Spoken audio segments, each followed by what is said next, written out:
Hey guys, welcome back to SIP. I'm Mac. And I'm Britt.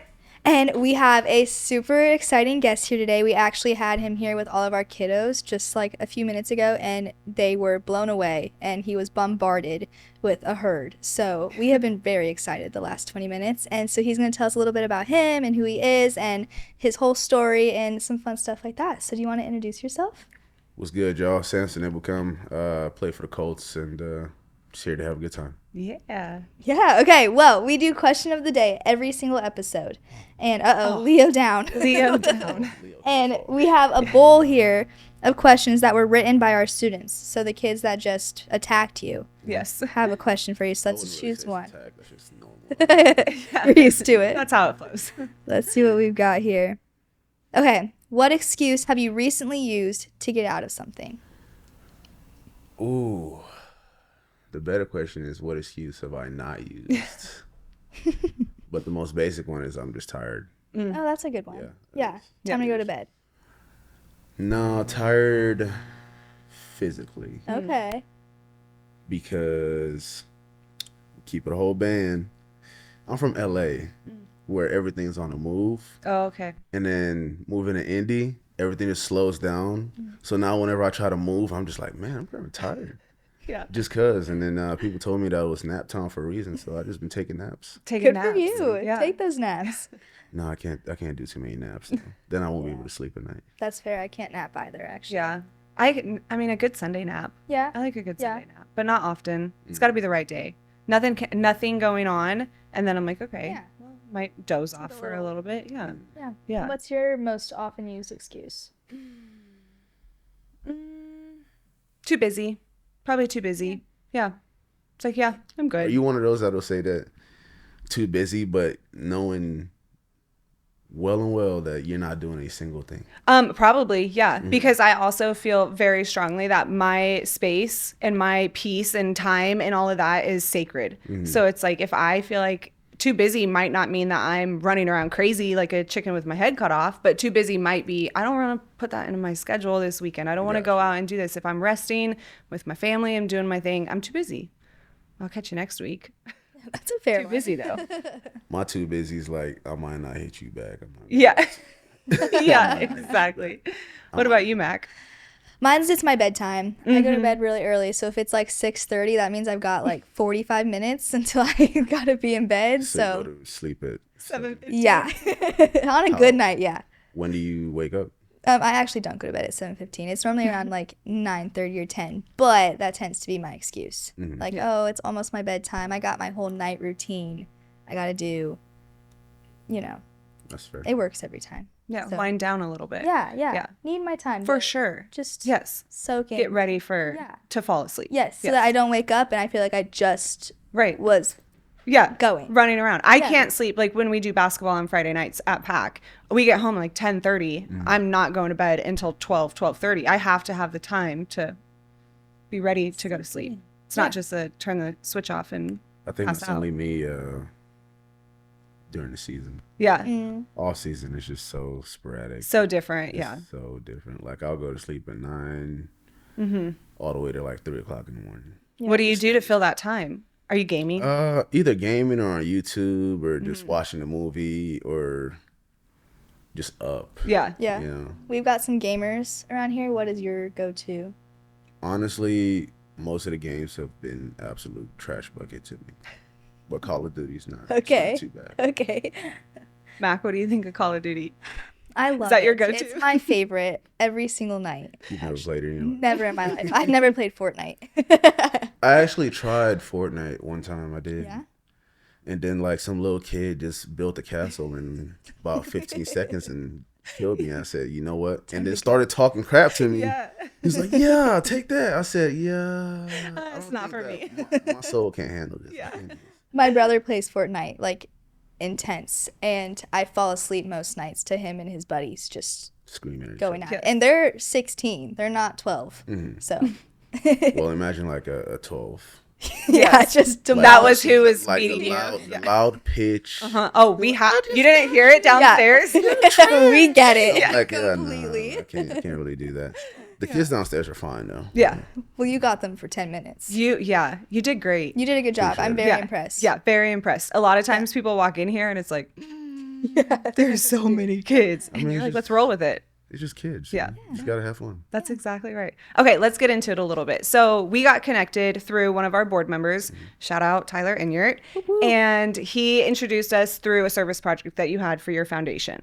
So it's TNS Foundation. Let's get a little bit into like the history of your life, kind of what led up to your NFL career, led up to the foundation, and just kind of the timeline of that. So give us a little rundown. I mean, with the foundation, it's just kind of, I thought of it on a couch with my parents, you know, because I was trying to do a foundation just to find a way to just bring something back in the homeland, Nigeria, because my parents always like, they go back, and of course I pay for the trip. They all go back.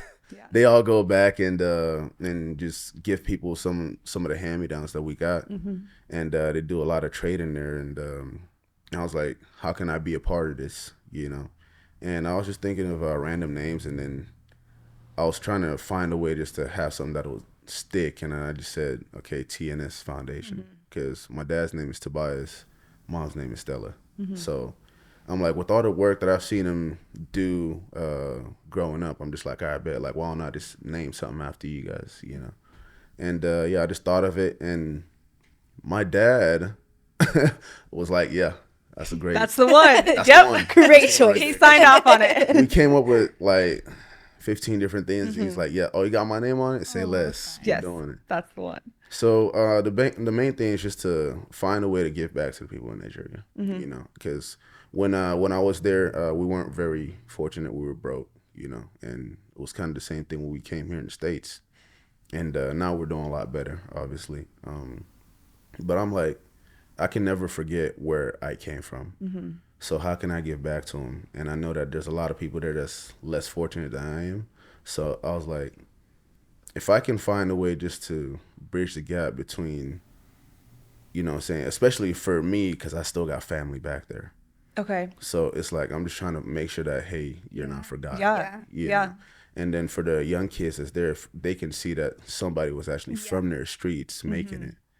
That would actually be fantastic. And I'm trying to find a way to, if I can gather enough money, I mean, the only thing that's stopping me from going right now is one, safety, because Nigeria is not very safe. You need guards, whole bunch of trust issues going there with government and whatnot, but there's ways around that. And then I want to be able to go with my family as well, but they only go during Christmas time. So with me and the football schedule, it's A little difficult. Yeah. But I think like the summertime might be the best time to go, but it's just so damn hot. Yeah, I bet. Yeah. It's, How hot? You're in the tropics, Yeah. So we're talking like 110 on a good day. humid. Yeah. Oh yeah. Ooh. Yeah. Yeah. That's not fun. thanks. But I mean, that's really the gist of it. I just want to be able to get back to the people over there. Can you talk a little bit about like your childhood and growing up in Nigeria, and then what that was like when you were there, and then moving here and that transition, kind of how that all went down? You know, I'm starting to forget a little bit of Nigeria because I came here when I was pretty young, but I can still remember having to walk to school. How far was it? It was like a 30-minute walk. Wow. Yeah, it was like a 30-minute walk to school. And it was right next to the church because it's like one big compound. I remember you got to go down this hill, and then that's the church right there, and to the right of it was the school. So it was kind of like one of those, it's not private at all. It was a public school, but I remember having to go down there when it was just my mom that was back there in Nigeria, and my dad was here working. So he was here working and saving money to bring everybody. Okay. So he came to America first. Where at did he land initially? I think it was Oregon that he was there the whole time. Okay. Okay. And then so you and your mom, do you have siblings? Yeah. You and your mom and the 6 siblings. Okay. All stayed in Nigeria. Do you know how long that was? I mean, I came here when I was 9. Oh, okay. Yeah. And I'm the youngest of 6. I think the oldest at the time was 18. Okay. So you're the baby of the family. Yeah. Yeah. That's exciting. So when you ended up here, what was that like for you? Was that like a whole? Culture shock. Yeah, yeah, I Shock. bet. I mean, it was kind of crazy because we were in an apartment in Beaverton, I believe. Yeah, it was Beaverton, and it was kind of crazy just to look outside and you see a park with kids playing on the swings. Yeah. You know, that's not something that you see in Nigeria. Yeah. Because across from the street was like what do you call it? It's like where a junkyard. Okay. Yeah, that was across from my street. In Oregon? Nigeria. Oh, in Nigeria. And then Okay. and then you come here across the street. And It's just there's a park a with park. kids playing. So you're like, wow, this is kind of crazy. Yeah, I'm sure not only just like the visual, but even the like audible difference of like the laughing and the playing, and compared to what maybe you experienced there, which was obviously much different if it was a junkyard across the street compared to a park. You know, it's like even not just the experience of walking around and seeing it be so different, but even just the sounds that you hear is something that I think is an underrated experience when it is so vastly different. To me, I was like, this is quiet. I was like, this is very, very quiet. Really? It was raining, but didn't care. Yeah. It was cold, didn't care. You can go outside and just chill for a little bit. Yeah. And I remember the first time that I tasted jelly. Really? Yeah, Strawberry or grape? grape. Good. Didn't know that strawberry existed. Oh, is grape the way to go? I love grape jelly. Didn't know that. Yeah, strawberry was there at all. So I had it's like one of those, like, you ever been to Winko's? No. Y'all don't got no Winkos. I bet. So it's like one of those, like, it's not a croissant, but it's like a big bun, Okay. right? And I cut it in half and I threw the jelly on it. I think I destroyed the whole bread. It blew your Magic. mind. Yeah. Do you still like jelly? Not as much. No. I think I just ate it a little bit too. Yeah, that's Yeah. Yeah. So what was like your go-to meal in Nigeria? Like what is the average dinner meal there? Or lunch? Rice? Jollof rice with any type of, like, meat from the land. Okay. That was really it. Like, we had different types of soups and stuff like that, but you guys wouldn't like that. No, not good. You said No, it's good to me, but we wouldn't. probably not. Okay. Does your mom still cook food that is native to your? Yeah. That's so fun. Yeah. Do you Is- cook it all? No. Me and the kitchen are Don't not mix. friends. Yeah, we're not friends. Like, I can do it, but Okay. the patience is just not. Oh, get it's that. not there. Okay. Like, I'm like a good sous chef. Yeah. Oh yeah, for sure. Great. The You want me best to cut up sous chef. onions? I'm gonna just Yeah. You're there. Yeah. dice him up. You know Yeah, what I mean? yeah, Like some yeah. tomatoes, all Yeah. that. A little like But the backseat stove? driving. The stove? Nah. away. Somebody else gonna have to handle that. I'm not doing that. No offense, but I actually say that my dog is my sous chef because my husband never wants him in the kitchen. But I'm like, I want him there. And so I've made up that he's my sous chef and I have to have him if I'm going to cook. The I guy's don't got to be blame there. him that he doesn't want. I know. That's a lot of I hate. know. Are you a dog person? No, really? Oh, you might have to leave. Are you a cat person? Huh? Cat? No. No, Nothing. no animal. Not to own. Okay. To I'll eat. pet. Oh, You know what well, I'm saying? yeah. To eat. Yeah. Or to eat. What do y'all eat? I mean, in your some house? people are like, yeah, I like animals as long as it's deer, cow. We Oh, yeah, eat deer. Chihuahua Fish. in Westfield. If you haven't, Chihuahuas, Who does? we all do. Wait, we That's a do what in thing. Westfield? We eat Chihuahuas in Westfield. That is a no. Who? That's what that is. You said you eat dogs. Who's we? I didn't say we eat dog. That's what I got. We don't eat dog in Westfield or Chihuahuas or Don't anything. pass that around. That's it. All neighborhood dogs are safe, hopefully. You know, I did see a couple of deers running in the backyard when it Yeah. was snowing, and I was like, man, Oh, that's magical with got the a snow. bow. Yeah. I could probably shoot it. Yeah, you got a bow. Yeah, yeah. I'm not gonna do nothing else though. Do you have experience hunting? Okay, I don't know that you're gonna pick up the bow and land a deer First try. immediately. That's yeah, my thing. yeah. If I had to, I would. But Okay. if I don't have to, it's Yeah. gonna be a little tough. Yeah, I understand. I get that. I get that. Okay, back to your life. We are around 9 years old, just landed, the park, crazy, different experience, completely different world. What was it like going to school? Ooh, I had to go back a grade.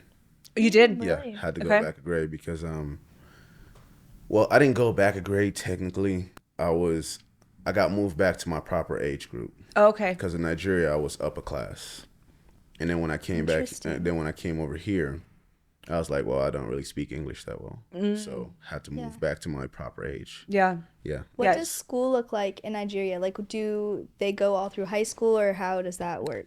What you want to know? All of it, all the details. So basically, like, the equivalent here is there's elementary school, there's middle school, but it kind of stops in between middle school and then goes all the way up to high school, and then from high school to college. Okay. It's kind of it's Yeah. a little rough Little back there. Takes a little longer. So, like, what's the average age that a student would be done with school? Well, it all depends. Every parent wants their child or daughter to be a doctor, so it all depends. Okay. That's the standard. Yeah, the To be like expectation. just to do something that's gonna bring value to not only the community but to your own family. To your home. Yeah. Yeah. So everybody's just trying to make it, and if you can't make it, unfortunately, a lot of people fall trapped to the street life back there. Right. Yeah. And even if you do want to make it, then you got to deal with the government and all the stuff that they got going on. Yeah. Yeah. That's difficult. So So, then- go ahead. Y'all twins? We go. do that a lot. So then when you got here, was it hard for you to kind of connect with the students if you kind of had that like language barrier and Yeah. yeah? Yeah, definitely. I mean, it was a very strict household, so you just kind of went to school to go to school and go home. So you just did your school, you did everything, you went home and then did the homework, and then you studied some more, and then Yeah, like Back that to was next your day. life. Yeah. It was around the clock. You're doing either in school or when you're outside of school, it was what are you doing to better prepare yourself to be in school? exactly. Yeah. Yeah. Recess was amazing though. Oh, I bet. Oh, it was fantastic. Yes. I We need to bring back was- recess for everybody. These high schoolers need recess. Seriously. They don't have recess? No, and No. the middle school doesn't have it, and then they have it for 5th and 6th graders, but it's only like It's like 10 10 minutes. minutes. Yeah. It's barely enough time to get the We had wiggles about a out. cool 45 to an hour. Yeah, that's Right? right. Yes. We were playing soccer outside. For sure. It was- by the for time sure. they all make it out the door, they have to go back in. When did that start? Basically. Is that only in Indy or? That's a lot of Yeah. places. Yeah. What year did you graduate? Just as jumping forward just a little bit. What year did you graduate high school? 13. Okay. So I was 2011, and I feel like even towards the end of my high school, I recall people saying like a lot of recess time was starting to get shortened. Obviously in high school, I think even at that time we didn't have recess, but I can recall it starting to be a conversation probably around like 2008 where it seemed like more and more recess time was being pulled back to be better spent in the classroom and stuff like that. It's like, I y'all think got to bring that is an back. awful idea. Yeah, bring it That back. was an awful idea because Yeah. like a whole bunch of kids, they're not really outside playing with Yes. each other and Yes. just having fun and enjoying each other's company. They're all in their phones. Absolutely. Just because you put them in the class and Yes. I don't think it's doing Yeah. anything good. They got to move. Yeah. They got to move. They got to learn about all the things. Yeah. Okay, so we're in school. Language barrier is difficult. When did you feel like you started? So do you recall what grade that was specifically?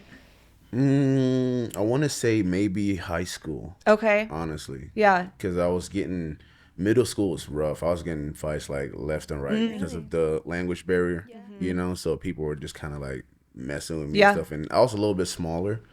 And that's kind of when I started becoming a little rebellious, just because I wanted to like stand up for myself.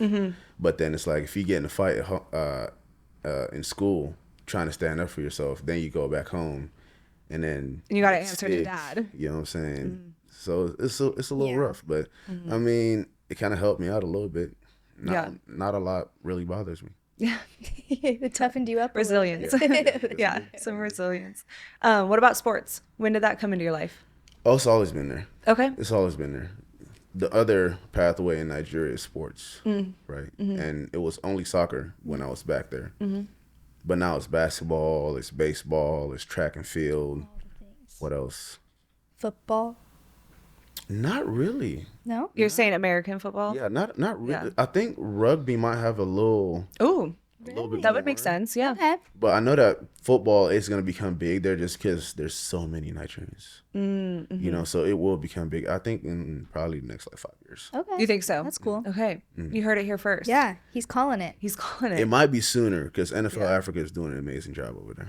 So it might be sooner. We need to touch more on that. I'm not aware I of didn't what know that was is. a thing. You know, I'm not The here expert. to Yeah. speak for him or anything Yeah. like that.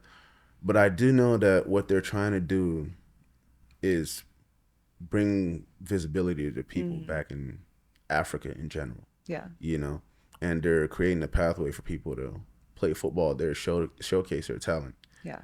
and then come to the States, right? That's another pathway for people to actually come here and have a good time and just have an opportunity to better serve themselves and their family. Yeah, we actually talk about that with some of our students. We were in a conversation today talking about naturally kids are going to be a little bit limited in sight. So if they don't have something that they've seen and can dream about, they don't know what the potential is. They don't see a clear path to it. They might not even understand the capability of getting to whatever that end goal is. And so you have to expose kids to the options. And if you don't, then they're going to dream of the best case scenario that they can think of, and like their hopes and dreams come, but providing an opportunity for kids to see, like, this is how you can do this. This is the steps that you take to get to that spot. It opens up so much potential. It creates hope in their lives, and it just creates that pathway to success. And even if it's not a full-blown professional career, it's an understanding of their abilities and some confidence and some pride in what they're doing. So it's really cool. Okay, back to like freshman-ish in high school. And what sports are you playing at that time? Football. I started football 7th grade because I was forced. Oh. Well, not really forced. I was coerced. Dragged there. You know, it was like one of those like, hey, you kind of have limited options, so why not give it a try? Yeah. If you don't like it, cool. You can go back to soccer the year after and whatever, and just didn't work out. And you loved it Yeah. right off the bat. I wouldn't say right off the bat, but I think the first time I hit somebody really hard, Yes. and then because like the first time I tried to make a tackle, I didn't know how to make a tackle, so I jumped on dude. You know, I kind of jumped on him. Little Spider-Man. They were like, bro, what are you doing? That's not what you're supposed to. I'm like, bro, I don't know what I'm supposed to do. I'm a soccer player. Like, what you want me to do? Yeah. I kick footballs. Yeah, like the actual football. But I think it was, I don't remember the game, but I just remember it was the running back. If I recall, yeah, it was the running back, and he just caught one, and I was a defensive end, and I just kind of took off and just honestly just kind of flatlined him. Yeah, laid him out. Yeah. For you. And then afterwards, I was like, "Ooh, this is actually pretty fun." Yeah, and you didn't get in trouble when you went home because that's Yeah. what you're supposed to do. Yeah. And then it kind of gave me an opportunity too, just to not be kind of cooped up in the house, you know? Yeah. Because like when you grow up in a house like that, and I'm not speaking anything bad on my parents. I'm glad that Yeah. they raised me the way that they did, because now I have all this confidence and like all this like, you know, just sense of direction of where I'm supposed to go. You know. At the same time, if I didn't have football, who knows what could have Yeah. happened? Yeah. Only God knows that. Yeah. So you Absolutely. played all through high school then, I'm assuming. Mm-hmm. And then when did you decide that this was something that you could see like a potential career with? Oh, not until my junior year. Okay. Of it high took a little school? bit. Oh, college. Oh, wow. Did you get a scholarship going into college? And where was that at? Eastern Washington. Okay. Yeah. And I just kind of just went there, honestly, just to have free school. Yeah. I just wanted free school. Yeah. Because I knew that we couldn't afford it. And I wasn't really highly recruited because I was tinier, trying to play defensive end, because UW was looking at me, but they like bigger bodies. Yeah. Okay. You know, so Yeah. I was like, free school is free school. That's right. And it's away from the family. So I can have a little bit more freedom A little breathing room. and actually learn from our mistakes instead of like getting punished for it. Yeah. For sure. You know, but that's just how Nigerians are raised. Yeah. That's it. Yeah. We're a little bit more, I wouldn't say wild. I would just say disobedient. Okay. Yeah. We're a little bit more, Yeah. disobedient. Not disrespectful. We just like to go out and have fun. Yeah, just like push the boundary a little bit and really test to see. Not even push. It's Just straight up. do it. Yeah, straight up. It's not even existence. Hopping over the fence. Yeah, we're out of here. So is that something when you got to America that you're like, whoa, like the people, my peers don't act like this? I think my first welcome to America moment was actually in elementary school, where I didn't turn in homework. And nothing happened. Oh, you're like, oh, we can do that here. Nothing happened. Yeah. And I was like, because in Nigeria, if you don't turn in the homework, it's like 20 lashes. Really? Consequences. So they're like discipline. Yeah. So that was kind of like my first welcome to America moment. Yeah. So then was that kind of hard because you go to school and like you see all the other adults who might like direct you in different ways and like handle situations differently, and then you go home and your parents have a totally different perspective of how to handle the situation? I mean, it was a little hard to do at first, but I kind of got used to it, and that's when the rebellion kind of started, and I started going sideways a little bit. Yeah. Yeah. So then when you got to college, what did you go to school for other than football? Something dumb. Football. Just football? Yeah, just football, basically. Yeah. It was communications, but it was just to say, oh, yeah, I'm playing football. Did you switch it like 10 times before you actually graduated? You stuck with it? Yeah, I stuck with it because I wouldn't say the classes were easy, but hey, I was playing football. So I was was like the an priority. athlete, student, Yeah. Yeah. not student athlete. Not student athlete. Yeah. Athlete student. Yeah. What was that experience like balancing the two? Sounds like the priority was the game. Yeah. I mean, the thing that I did not like about communications is that there's so many papers to write. So many. And no chat GPT. So, nothing- Yeah. Yeah. nothing. You gotta cite everything by hand. You have to make sure that you paraphrase right. Yeah. You gotta The citation has to be right. The periods have to be MLA right. style. Yeah. I'm just like, doesn't make sense to me. Why am I doing this? Just let me write the paper. Yeah. Yeah. I won't copy and paste, and they're just right on it. They're like, oh yeah, it's 10% plagiarized, so we're gonna dock you 20% of your points. I'm like, dude, like, what are we doing here, man? Yeah. And Just write a nowadays, paper. everybody just has the computer rifle. Yeah. Yeah. We had a kid or it might have been this morning. He was telling me he wrote an essay about why Chat GPT was bad using Chat GPT, and the teacher didn't catch it. Like that was like an assignment, like why they shouldn't be able to use AI, My question is, how come she didn't catch it? Yeah. right? Must not be too bad then. Yeah. So Yeah. So you decided your junior year that you thought this could be a career. And so then going forward, what did you do? What were your next moves? All of that. So after I kind of decided I got a shot at it, senior year, I just kind of threw all my eggs in the same basket, right? And I was like, okay, bet I'm just gonna do what I do. I had a pretty solid senior year, and afterwards, I kind of had a choice of, hey, I'm gonna stay here in school and finish it off, or because I had like 1 quarter left. I still have 1 quarter left, and I was like, yeah, I'm gonna finish it, or I can put all my eggs in one basket and just go for it and go to train.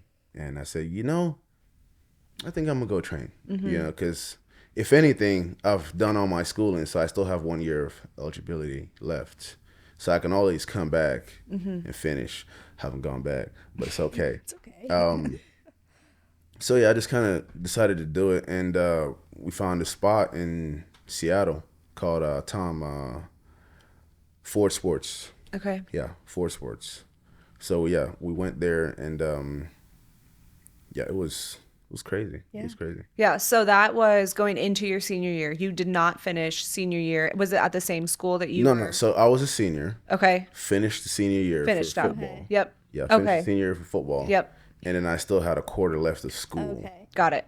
And I said no. Yeah. That makes sense. Moving on. Yeah. Okay. How did you know where to go for that training? What was like? My What agent. even decided? Your agent. You had one at that time. Yeah, my Okay. agent Cameron Foster. He was really on it. He was like, yeah, I know 2 places that'll benefit you, right? And it was somewhere down in Florida, Yep. and then it was somewhere in Seattle. I said Florida's too far. Can't do that. I mean, now I'm thinking, yeah, Florida was too far because I'm over here. I'm trying to go back to the crib. I'm like, man, this is a 10-hour flight, dog. I can't do Yeah. this. So Yeah. I'm just here, but I love it anyways. But Yeah, so I just went to Seattle and we trained, and it was the first time I was like on a diet plan Okay. Yeah. of just brown rice, chicken, and Yeah. broccoli. Yum. And I said, I did it all. And the first time that I had like white rice was about 3 months in. It ain't never taste so good in my life. Dessert. That was it. That was the meal. I was like jumping around like a little kid. I said, this rice is so good. White rice. Yeah, it was fantastic. I mean, yeah, we did all that, and just a little thing that we had to sacrifice. That's all it was. Yeah, so that's heavy on nutrition.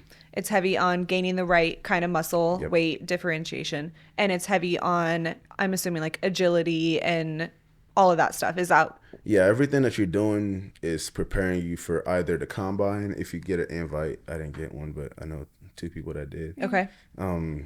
It's either preparing you for the combine or the pro day. Okay. Right. So everything that you're doing is for the shuttle, for the 40.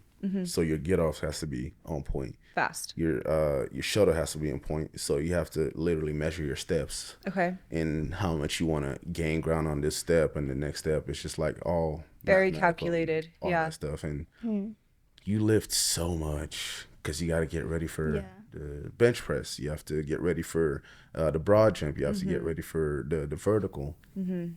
All the work pays off though. Right. If you do it right, you will see a difference. Yeah. Some people didn't do it right because they were cheating their meals. Slack and all off. Yeah. Yeah. that. And I could tell the difference. Like when they got to their pro day, I said, "Yeah, I mean, shit, have slacked off." Yeah. Yeah. Yeah, so then what does that look like? Like, I don't know what that process looks like where you get, like, placed on a team. I'm clearly not much of a sports person. But when you're, like, getting placed onto a team, you go to, like, some sort of testing or, like, whatever. What would that be called? Like, before, where they, like, draft you. The drafts. That's called a draft? So Called a draft. yeah. Okay, so they draft. So what does that look like? What's that whole process look like? So after the pro day was done for me, I mean, I thought I had a pretty good pro day. And honestly, I had no idea what else was going to happen after that pro day. And I just went home and just chilled with the fam for a little bit.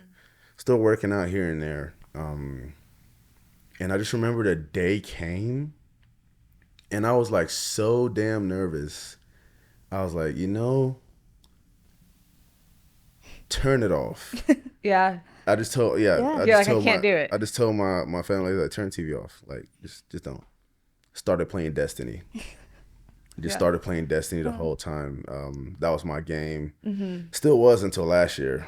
They kind of just they started slacking off.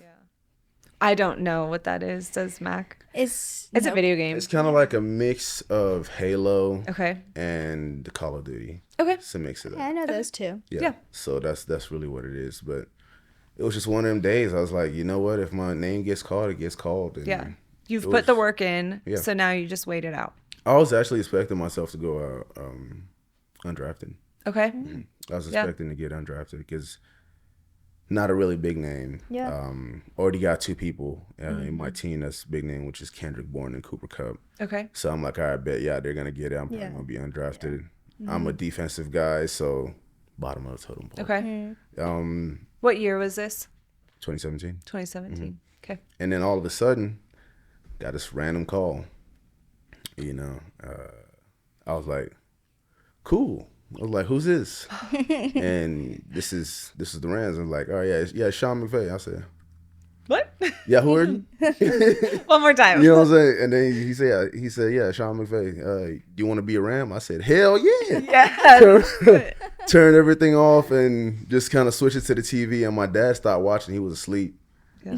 Somebody ran to the room to go wake him up. Oh my gosh. And then he came and it was a party. Yeah. Yeah. Just me and my family. Yeah. That's so fun. Is that you, your mom and dad, and all of your siblings? Everybody was there. Everybody was there. That's so cool. That's so exciting. What was your draft round pick? Is that what it's called? Number?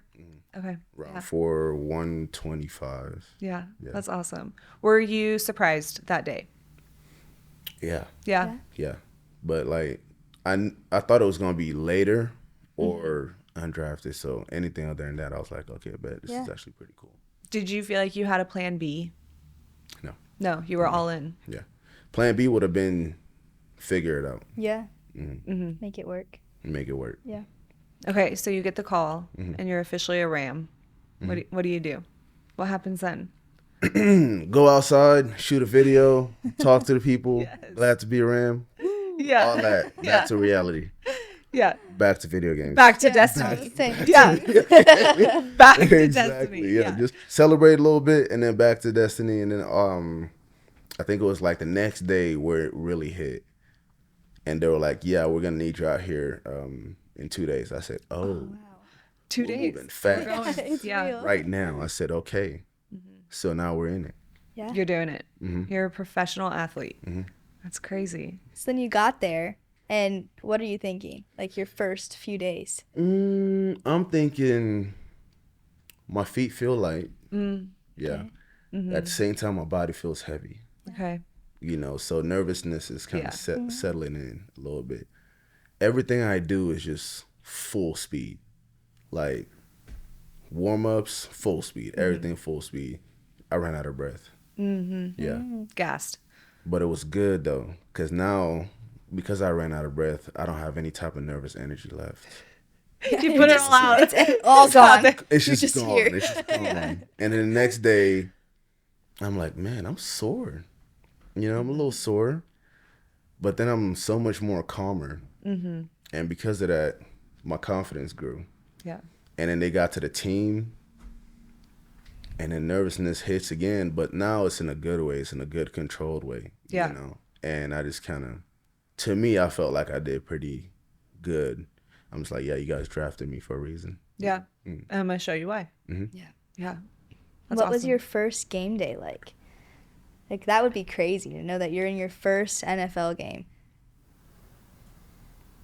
I couldn't tell you what my first game day was like. No? I can tell you what my first tackle was like. It was on special teams. And yeah, it was on punt, and I hit somebody because they didn't want a fair catch. So I ended up hitting them. I was like, okay, bet. Like, Yeah. now we in it. Yeah. Felt good to get that first one. It's like, Yeah. peel the Band-Aid off. Yeah. Let's go. Check. We're rocking and rolling. I thought that it was going to hurt a lot more than it actually did. I think everybody thinks that. I watch it and I'm like, these guys are You're crazy. in the NFL, now you're hitting people, all that. I smacked the old boy.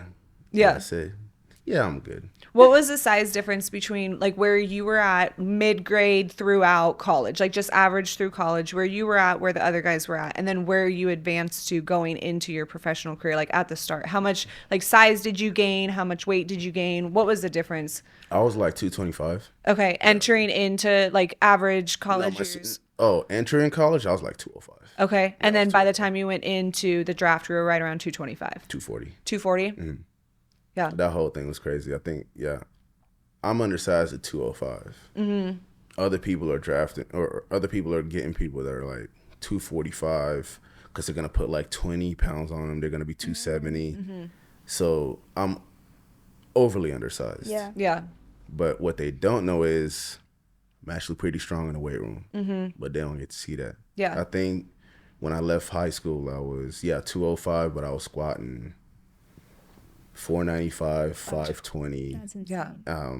benching like 315. Yeah. And things was just off the charts, but it's the look test for them. Because they're like, you can't teach size. Yeah.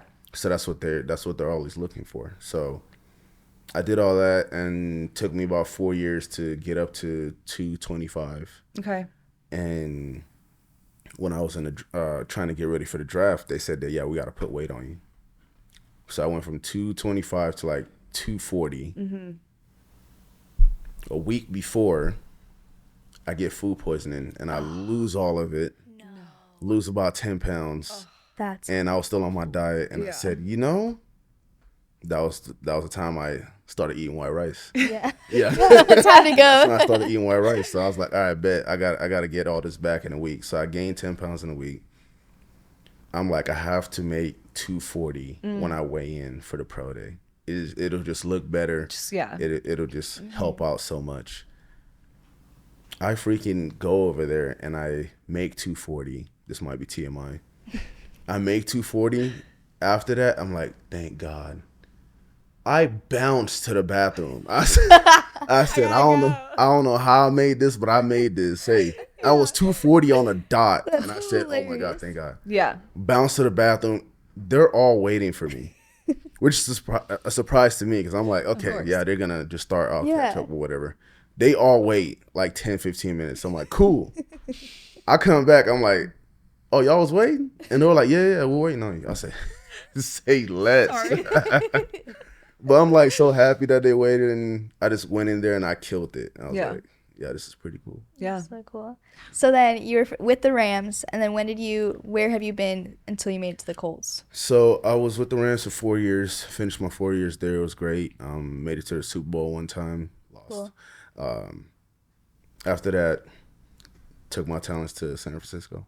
Okay. And that's when I really started to understand the game and how to play defensive line in this league. Yeah. And then I was there for 2 years. And then boom, I'm here. You're here. Mm-hmm. Did you get traded? Oh. You came as a free agent. Is that what it's called? Yeah. Yeah, I've played out Oh, all my okay. contracts. Okay. Yeah. Yeah. Yeah. I've That's been awesome. blessed to play out every contract. I know Good that for you. Yeah. just things happen in the game. Yeah. Yeah. Cool. So I want to hear a little bit more about TNS and like kind of what your main goals are and what that process has been like and where you're at now with it. And then I know you're planning on going back, right? And so kind of what that is going to look like when you do go back. So this is like my vision for TNS Foundation. I can give this. This is just off the top of my head. I've been thinking about this one for a while. I want to be able to have the influence that whenever I can go back there, go to a school, give them a backpack, give them shoes if they play soccer, go talk to the principal, kind of like what we did with the sunglasses. I thought that was fantastic. I'm like, yeah, this is actually what I want to do. I want to be able to actually go there and show people that, hey, you're thought of. You know what I'm saying? So I want to be able to go back there and just do that. And then later on, it's like, how can I give a little bit more to people to make them self-sustainable? You know? So I thought about, hey, maybe I could be able to add like a greenhouse or something to a school. And then teach the kids and like, hey, get off your phone and all that stuff and come over here and like actually touch earth. You know what I'm saying? I don't even know how to garden, but I think that that'd be pretty cool. Right. Yeah. Yeah. So that's just like the short version of the vision. Yeah. But I did know that I definitely want to go back there and just actually, and every time just pick a spot. Yeah. What can we do to help you? Yeah. Yeah, especially schools. Yeah. That's the schools and the youth is really where for you want to focus your time and effort. Yeah, and I want to take government out of it. I don't want government anything because it's like it has nothing to do with them. Right. It's just this is the future. The community, the kids. Exactly. How can I focus on y'all just so you guys can like you said before, just to have that type of motivation. Yeah. That hey, this person came back and I'm from the soil. You know, so that's really my vision for it. Yeah. What projects have you done so far? I haven't had a chance to. I haven't had a chance to. That's exciting. There's so much to come. So everything I'm doing it right now is just collecting. Yeah. Okay. And trying to get a way to meet people over there that's trusted, you know, because I don't want to just give somebody money and say, yo, go do this for me. And you have no idea. That money is going to be to the wayside gone, you know? Yeah. So I want to be able to gather money. If I can get to like 50K, because if you flip that around right now in Naira, it's millions on top of millions. Yeah. Like if you got 50K and you go back home, you're living like a king, basically. So I want to be able to gather like 50K. That's what I'm on pace for right now, and just find a way to make a big impact that'll last, not like a splash, but make a big impact that'll last, that'll keep it flowing. Yeah. Do you have any ideas on what that impact looks like? I'm assuming it's a lot of quality of life conversation. It's a lot of resource driven. Do you have any ideas? Is it water related? Is it food sustainability? You talked about the garden. I would probably say food. Because I know that there's a lot of people that's already doing stuff with water there. Yeah.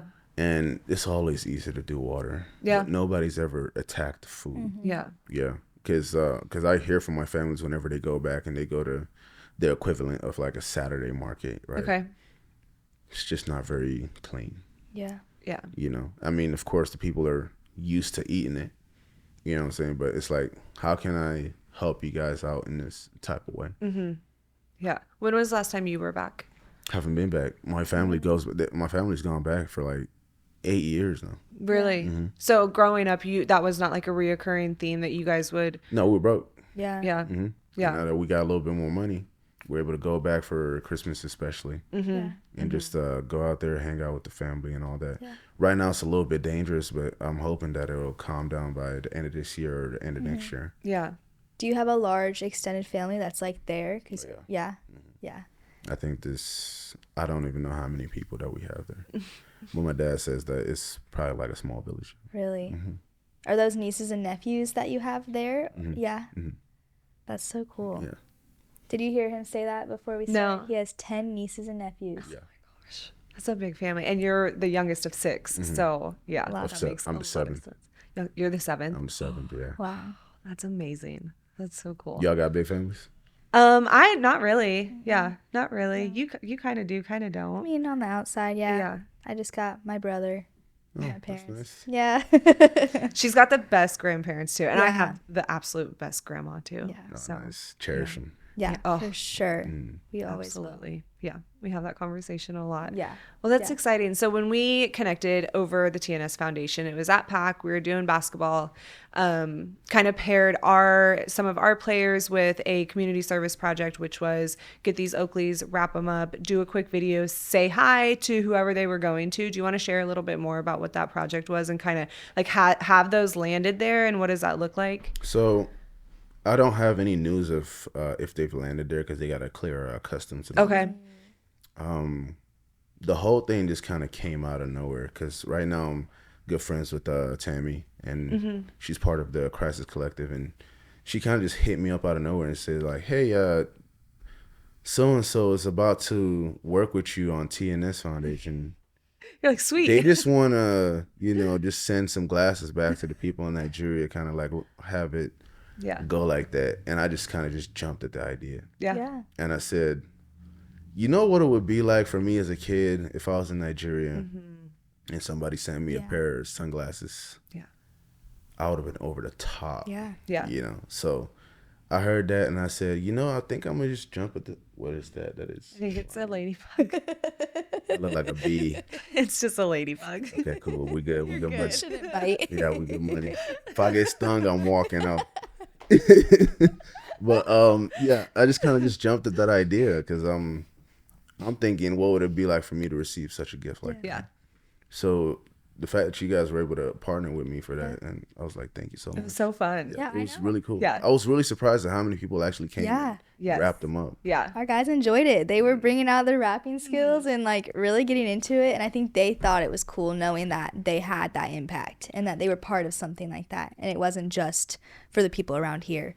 Yeah. That's one of the things that I actually like about Indiana. Like the community aspect is actually pretty big here. Yeah. Because in LA, I think shout out to the people in LA right now that's dealing with the Yeah. fires, Yeah. by the way. Yeah. This is the first time that I noticed that LA actually has a community. Like rallying around each other. Yeah. Because when I was there, I'm like, I don't really feel that energy here. Yeah. Yeah. Yeah. So shout out to them for doing that. But like, that's what I kind of like about Indiana. Like you guys actually care about your community to raise it and to nourish it. Yeah. Just so that it can flourish later on. Yeah. I agree. For sure. Yeah. Community is important. That's a big piece of what we do at Student Impact too. It's like you saw all the kiddos running around, and of course it's like come and have fun and just be kids. Like you talk about running around like recess. They don't get that. They don't have those opportunities, and that's, you could argue which way it should be or which way it shouldn't, but I do know that they love just being kids and just running around. And for us, it's so much more than just like they're having fun. Of course, they're getting fed. That's great. Those needs need to happen. But just having that opportunity to be around people who just care about what is going on in your day. We hustle culture, right? It's like move, go, on to the next. And while it's productive and, you can get a lot out of it, it's also, you miss a lot of the people around you. And so it's always nice. Like we talk a lot with our kids. It's like you learn how to resolve your differences here, because this kid's still going to come because he enjoys student impact, and you're still here and you're coming back, hopefully, you know. So like, you guys need to figure out how to work with each other. You need to figure out how to have a conversation with each other. When you don't agree, you also need to understand that that's okay. You cannot agree with someone and you can still continue in your day, and you no hurt feelings, no hard words, nothing. Like, just move along. You're going to be cool. Because I think right now a lot of our kids feel like if they don't like something, it should change. Like, they're entitled to like this change. And it's like, that's not how it is. You're going to become an adult. You might not like something. You might not like a coworker. You might not like a professor. Learn how to work with them. Learn how to move through life and continue to have that. You're going to run up against that all the time, but learn how to figure it out and move along with your day. Because it's not going to make or break it. You got to keep moving. So it's nice when we have that community aspect to say, like, we're all in this together. We're here with each other every day, working it out, doing our thing. They And I also saw that you guys won some awards too. Yeah. Yeah, what are those? Yeah. So most recently, last year, we won a nonprofit of the year for the Westfield community. So it was just, honestly, we came off of, thank you. We came off of a huge year. We went through a building expansion. So everything in the front of the house that you were in, pre-existing, it was donated to the organization in 2006. It's funny, when we went through the building expansion, there were so many people that came in throughout that process, and they were like, I rented this house and I lived here for all these years. I'm like, that's so crazy. Like, we're like, this podcast studio is the master bedroom, you know. But that really lends itself to what we want with those kids. We want them to walk in and feel like, you know, that feel like your best friend's house. You walk in, you know where the food is, you raid the pantry with the snacks, you know there's going to be a friendly face that's just excited and happy to see you, probably not getting in trouble when you go there. Mom and dad are just hanging out. And that's what we want at Student Impact, is we want them to feel that way. And so anyways, coming off of the building expansion was really just a lot of community support. We went into the process not really knowing exactly what it would look like, had an amazing contractor come around, fully understand the mission, and they just ran with it. Compass Commercial Construction just said, we get it. Let's make it happen. Let's figure out what we can do. And so that award really came off of a lot of hard work and a lot of getting this place up and going. It was, I think we closed in late March of 2023 and then opened again that September. So it was like a whole nother expansion, immediately turn around months later, get back with the kids. It was important not to miss a lot of time with them. And we received that award for all the amazing stuff with the kiddos. So. How were you guys able to run when COVID was happening and stuff? Oh man. So I started, my first day of work was a Monday in March of 2020. That Friday, schools closed for COVID. So what I was initially hired for completely changed. It was like, oh, you're going to be helping with like admin stuff. You're going to be taking calls, making appointments, scheduling meetings, things like that. It's like, cool, I can do that. No problem. And then it's like, just kidding. This is all going to change. And we actually immediately switched gears, and it was like, okay, if we can't be with the kiddos, then we need to figure out a way to continue to impact their lives positively. So the executive director at the time was like, we're going to feed them. We're going to feed families here. There's going to be people who, you know, might not be able to make it to the grocery store. There's going to be people who might be scared to make it to the grocery store. And naturally, there's already going to be resource assistance that's needed because you're not going to work. You're not getting your paychecks and things like that. So we were already having some flow of what is called food rescue, pairing with the schools where we go and pick up some of the meals that's left over at the end of the week, bring that to their doorstep. So the first week we did that as existing. It was about 30 families. That second week, as we started to promote it within the community, we're, 2 weeks into shutdown. And we were like, just bring us your food. Anything that you have left over, anything that you don't think you're going to need, we're just going to take this week by week. Second week, we're at 75 families. And this was like not just we're bringing you a few meals. It was breakfast, lunch, and dinner, snacks, and a lot of essentials like toilet paper, paper towels, Clorox wipes, things like that, masks at the time. So that second week, it was 75. And we were like, okay, this is getting huge. We actually need to maybe look at a different setup for this. Didn't want to stop it, didn't want to limit the reach. So we started to move over into Grand Park Event Center. So we would stage it each week. We did this for, I think it ended up being 13 weeks, and we fed 112 families consistently is what it ended up getting up to. And it was, just insane. And we worked that entire time. So we would work with different restaurants that had orders being scheduled, like food that they knew was being delivered that they couldn't cancel because it's already ordered and paid for. So like, for instance, Texas Roadhouse, we had a restaurant for a while here called Rail. They were huge with helping with that. And we would just literally have drivers that would sign up. So it was just people in the community. We would have 25 spots, and you would show up at Grand Park at 12 o'clock on Friday. We would load your vehicle, and it was the same, about 6 volunteers that sustained that for the entire time. So as far as like people doing the back end of it, organizing the food, packing the food, making the meals, we would sit down and get like all this crazy compilation of food that none of it made sense together, but we were like, we're going to figure out a way to make this a meal. So then we would send them with meal suggestions and like, take your corn and take this and put it together and have this meal. And so that's what we did during COVID, especially during like the peak of the shutdown period. And so that took us from March until late June. A lot of the food pantries not only were getting back open again, but the stock like was actually coming back. A lot of them were just struggling to get anything in the food pantries. So once those started to open again, we went back to the main mission, which is students, and had a summer camp that we pushed back that year. Normally it's in June, and we were like, we're just going to push it back week by week by week until we think that we can finally get these kids here. And had that in late July finally, and then school went back in August. Our school year was a little bit funky where it was like you were split on your days. So you either came like Monday, Wednesday, Friday, Tuesday, Thursday, and then switched. So whoever came Monday, Wednesday, Friday came Tuesday, Thursday the next week. And so that was difficult because you didn't have the consistency of kids. One of the biggest changes that actually came out of COVID was our 5th and 6th grade group, which is who you saw today. We had been going over to the intermediate school, and we would host student impact there after school in the gym, cafeteria, wherever was accessible to us at the time. And it was great. It would have so many kiddos. We'd have 115 kiddos running around, just madhouse, having so much fun. But it wasn't necessarily student impact. They weren't coming into the building and really understanding. It's similar to like what is already there, before and after care. That what we call it out here, BAC.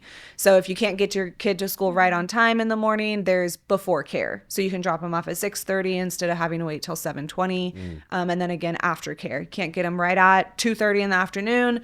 They can sign up and be a part of this. So there's alternatives to that childcare, but we weren't having the same consistency. The school's like, we are taking this day by day. We don't know if you're going to be able to come in this afternoon. We don't know if you're going to be able to come in next week. That really pushed against the safe and consistent mission that's within the organization. So we said, we're going to bring them here. Don't know how we're going to do it. We're going to figure it out.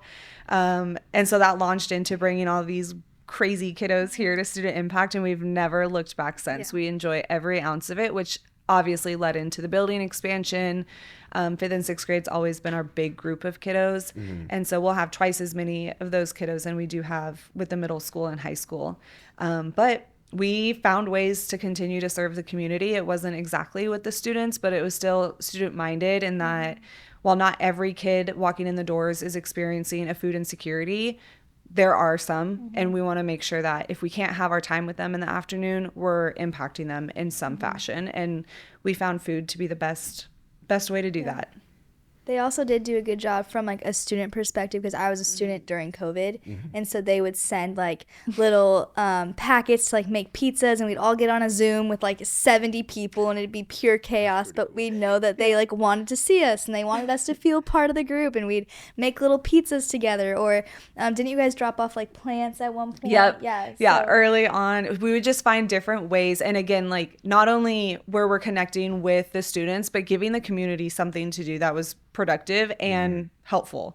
And so we would have volunteers. One of them was the pizzas. So everybody got a pizza kit, and then our volunteers picked them up, dropped them on the doorstep, and the kids knew that they were coming. We did, one was like a flower. So they got just like a little flower, and then like the pot with the dirt.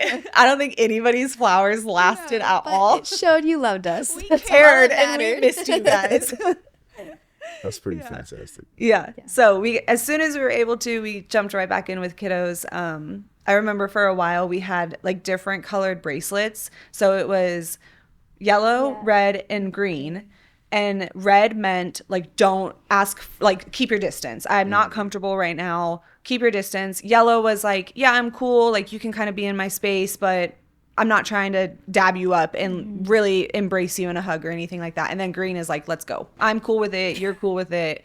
And so they would wear the bracelets so that it was just an easy way for the kids to start to communicate about how they felt post COVID, immediately after going back into school and everything like that. And that was one of the highlights from coming back into it, because it was a way where we all started to embrace how we felt coming back from such a crazy experience, and then being back together in your community. It's like there's going to be somebody next to you that's not as comfortable as you are. And while they might not be able to really vocalize that right now because it's awkward and weird, they're able to show you in some fashion. It taught a lot about self-respect and understanding the community around you. So that was really cool. But we found ways. Yeah. Lots of Zoom calls. Yeah. Chaotic Zoom calls. I will not miss the Zoom calls. Yeah. No. What about you? So you were already in the NFL at that time. What was that like? It was so weird. Yeah. Yeah. It was so weird. It was just randomly just kind of hit you. Like, we knew that it was kind of Like you heard like rumblings of this weird thing. Like, yeah. we were there, we were paying attention to everything, and then all of a sudden the world kind of just stopped. And then the next week it's like, hey, these are the new rules of things that we got to do. So we're just going to do it like this. Stay at home, Zoom calls, make sure that you're getting your practice in. Can't come to the facility because we have to make sure that everything's going to be good for OTAs whenever it is. Bought my own gym equipment. Yeah. Bought a treadmill to stay in shape. Bought like this. Didn't everyone? Yeah. Literally. Yeah. Yeah, have the gym. that was insane. Put it in my garage, just worked out whenever I could. And you were in LA at that Yeah, time? LA. Okay. And then the rest of the time I was just playing video games. Yeah. Yeah. Because like, what are you going to do? Like, Yeah. Zoom calls. Let's see. So if we were in March, we were post Super Bowl. So it was almost off season. So a big difference would have been the workouts and obviously that team connection. And then going into the season, what was different about that season? Did you guys, no audience at that time, or we did have? I would say no audience. Yeah. I remember it because it was the first time that the new stadium was there Okay. for the Rams. And That's tough for them. Yeah. ghost town in there. Seriously. Yeah. So no audience. Every morning, got to get your nose swabbed. 6 feet apart. Meetings outside. Yeah. I like the outside meetings. I'm not gonna lie. Yeah. I was like, you know what I'm saying? A little nature, you know? Yes. Not cooped up in a little box, just watching film. You could practice, but it just wasn't. I was practicing with a freaking mask on. Yeah. Yeah. That's insane. Yep. That pissed me off. Yeah. But there was a time I was like, I realized why we need a mask for right now. Yep. Because it was just one of those like perfect like epiphany moments, right? I'm over there tired, I'm gassed. And my teammate's right next to me, he's gassed. He sneezed though. I saw every single particle of everything that he sneezed. I put my mask right back up. I put my mask right back up. I said, yeah, I think I'm going to keep this on for a little bit, you know. That's all you needed. Yeah. It was cool because everything was kind of sanitary, but Very sanitary. very. I'm like, I really hope that you guys take these skills after COVID is done. Yeah. There are some of these things that we can keep doing. Yeah. Do it in- Some of them Drop we it should off. just drop them. You know, I'm glad the masks are dropped, but some of them, it's like, y'all should be washing your hands a lot anyways. Every time you wash should the wash your hands. hands. So. We did not Should need a be normal. pandemic to tell us this. Always have hand sanitizer just in case if you don't want to wash. Yes. Yeah. Okay, so I'm curious. This is like a Indiana thing that happened. You know what I'm about to say? Okay. Did you get any like really janky hand sanitizer, or was yours just always top notch, like Purell, you're good to go? Because out here, I got one janky one time. I said never again. we were working with like some corn. Yeah. Corn? I'm not even kidding you. It was like Insane. corn-based hand sanitizer, and I'm like, what? This Can't even smells count. so Yeah. bad right now. If it doesn't say 99%, I'm not buying it. That's not it. If it's 75, throw No. it in the trash. Okay, well, if not it's good. corn, say no. No. Say no. I never even heard of. That's what I said. It's all here. It's The Indiana. I'm weirdest telling you. things. It was the yeah. weird. And they yeah. all smelled so smelled odd. awful. Like, So you guys couldn't like order it or What was the? I don't know. Honestly, there was I don't low key, know. there was a shortage. There was I a think shortage. that's part of what it We was. just what it ended was. up with all there the. was somebody that was like had previously been distilling whiskey and found that in the process of distilling whiskey he could like create a quick alternative to like the hand sanitizer that you would normally find, and it was corn based. And Don't use it. Now, this is not advising anybody on how to do things. But if it's gonna be alcohol based, just go ahead and get you some vodka. yes, Just wash your hands with some vodka. Yes. yeah, It kills every germ. in the body. all of us. Yes. We're not scientists or anything, But but Way back when, so I'm just like, yeah, try it out. try the vodka. I just Yeah. you get alcohol. I'm not going. Yeah, I'm not trying it. I'm not indulging. Yeah. in vodka. I'm gonna It's not stick with Dawn. Wash those hands. I'm Keep 'em cool. clean. Skip- Everything was on shortage though. Like Everything. Everything. Everything. You're at your last resort. Saw Was that bottle corn of vodka. hand You're like, sanitizer and vodka. man. Remember what they were doing with the paper towels? Gone. Oh, all the toilet paper. paper. Toilet paper. Gone. Yeah. Yeah. I was getting mad. I'm like, you can't. There's no way you're gonna use all this. Yeah. you can't. You can't. Yes. Use Why all we this. Yes. Yes. talking Like, about can we just toilet all paper. agree that the volume of toilet paper is going to remain the same? Like, however many times you wipe, I don't think COVID's going to change that much, People but were leaving stocked. with their trucks just full of toilet paper. Yeah. I was so confused. It's Yeah. an apocalypse for sure. It was really bad. Yeah. There was no meat, no vegetables. So the first time I saw vegetables was in Whole Food. oh, yeah. They were the almost first. cried. So happy. goodness. I don't even cook, and I said like I want some. Yeah. For sure. I just went home and just sauteed them and just ate them, and I said yes. Yes. Yeah. Yeah. Was your family with you? Like, did you guys? No, I was by myself. I was by Okay, myself, yeah. 'cause I don't even think that people could really fly. Yeah. No, yeah. It was People can really very fly. limited. Yeah. And Wild. when I did, it was like everybody gets their own row. It was fantastic. That could Lay stay, down. right? Yeah. Everybody got their own row. Yeah. And I kind of felt bad, but hey, Yeah. at least the planes were clean. Way more True, comfortable. yeah. Yeah. They were wiping that thing clean. down. Yeah. I said yes, thank you. Yeah. Yeah. Yeah. Crazy times. Crazy times. Yeah. Was there anything else you want to share? You know, I think that what you guys are doing here is actually fantastic, and I will be back. I don't really mind the kids. Yeah. Like I said, I got nieces and nephews, Yeah. and they're pretty destructive. Clearly, they didn't mind you either. So. I don't mind kids at all. Yeah. So yeah, I'll definitely be back. I like what you guys are doing, and you guys are definitely helping out. Well, thank you. Thank you. Yeah. I can definitely see it, Yeah. especially in the kids. I'm like, you guys are actually pretty well mannered, They considering. Yeah, they are. They're Yeah. good kids. Yeah. Kids. You know, there's always some that just give you a little run for your money. But when you treat kids with respect and you show them that you care genuinely, they're going to give you the same thing back. We see it so many times. And even, knock on wood, we were talking the other day. Yeah, there you go. Thank you, everybody now. Metal. This is important. We have never had somebody like break something seriously here. I've been here for 5 years. Never a hole in the wall, never a broken TV. Ping pong paddle is the one that we go through all the time. For some reason, they rip apart the too ping pong into it. paddles. It's okay. We do it Totally too. cool. Yeah. Yeah. See, you get it. But they care about this space. They want it to be nice because they are fulfilled when they're here. They feel like they're part of their community. And when you give kids something to care about and you show them that that thing cares about them too, Yes. it's in their human nature to be kind, to be caring, to take care of it and all that. So I'm glad you get it. Glad you Yeah. see it. Glad you were Appreciate able to you. be with us today for sure. Thank you guys for having me. Yeah. Yeah. Okay, well, absolutely. we do a little toast Oh. at the end of every episode. Yeah. And so, is there anything that you would like to toast to?